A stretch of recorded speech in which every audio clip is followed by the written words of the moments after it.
Hi welcome to walkie talkie. ఈరోజు జరిగినటువంటి task అయితే మోస్ట్లీ కాంట్రవర్షియల్ అయ్యే ఛాన్సెస్ ఉన్నాయి. టాస్క్ వచ్చేసి ఒక్కొక్కరికి ఒక్కొక్క రోలర్ అనేది ఇచ్చారు. ఆ రోలర్కి తాడు అనేది చుట్టారు. అది స్లోగా తిరుగుతూ ఉంటుంది. ఆ తాడు దాని మీద నుంచి మూవ్ అవుతూ కిందికి వస్తూ ఉంటుంది.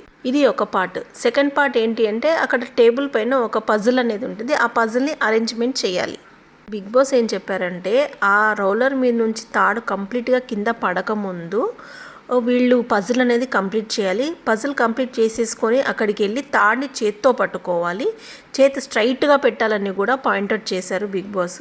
అండ్ ఆ తాడు కంప్లీట్గా కింద పడకుండా చేత్తో దాన్ని పట్టుకొని ఉండాలి. పజిల్ కంప్లీట్ చేయడం ఒక పార్ట్ అయితే తాడు కింద పడకుండా గట్టిగా పట్టుకొని చాలాసేపటి వరకు నిల్చోవడము అది ఇంకొక పార్ట్. పజిల్ ఫస్ట్ కంప్లీట్ చేసింది సంజన గారు అండ్ లాస్ట్ కంప్లీట్ చేసింది బర్నీ గారు. దీంట్లో సంజన గారికి థర్డ్ ప్లేస్ ఇవ్వడం మేబీ నాకు సార్ వీకెండ్ పాయింట్అవుట్ చేసే అవకాశాలు ఉన్నాయి. బిగ్ బాస్ క్లియర్గా చెప్పారు తాడు పట్టుకునేటప్పుడు చేతులు స్ట్రైట్గా పెట్టాలి, బెండ్ అవ్వద్దు అని. కానీ అంత బరువు మోసినప్పుడు డెఫినెట్లీ చేతులు అనేటివి బెండ్ అవుతాయి. అండ్ చూసినట్లుగా అయితే తనుజ, సంజన గారు అండ్ ఆల్సో బర్నీ గారు ముగ్గురివి చేతులు బెండ్ అయ్యాయి. తనుజ గారు అండ్ సంజన గారు హ్యాండ్ బెండ్ చేసినప్పుడు డెమోన్ ఇమాన్యుయల్కి చెప్పడం జరిగింది. ఇమాన్యుయల్ బెండ్ చేస్తే తీసేయడమే అని చెప్పారు. సో దాని ప్రకారం డెమోన్ పవన్ వాళ్ళిద్దరిని అవుట్ ఆఫ్ ద గేమ్ అని డిక్లేర్ చేశారు. ఫస్ట్ సంజన గారు, ఆ తర్వాత తనుజ గారు అయితే తాడు కింద పడేయడం జరిగింది. మరి ఫాస్ట్గా పజిల్ పూర్తి చేసేసి వచ్చి తాడును పట్టుకోవడం కన్సిడర్ చేయడం ఇంపార్టెంటా, ఆర్ పజిల్ లేట్గా చేసేసి తాడుని కింద పడకుండా పట్టుకోవడం ఇంపార్టెంటా?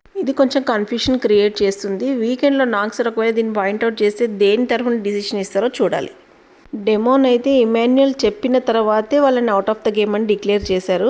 బట్ సంజన గారు చెప్పడం ఏంటంటే బర్నీ గారు కూడా హ్యాండ్ బెండ్ చేశారు, బట్ తనకి అవుట్ అనేది చెప్పలేదు. మాకు కూడా అలా చెప్పకుంటే మేము కూడా హ్యాండ్లో చాలాసేపటి వరకు తాడు పట్టుకొని ఉండేవాళ్ళమని అన్నారు. So it's unfair decision Sanjana గారు వాదన. ఈ విషయాన్ని ఒకవేళ నాకు సార్ ఈ వీకెండ్ బయటికి తీస్తారా, తీస్తే డిసిషన్ కరెక్టా కాదనేది ఏది చెప్తారనేది చూడాలి. Please subscribe my channel for short and quick updates on Bigg Boss. Thank you.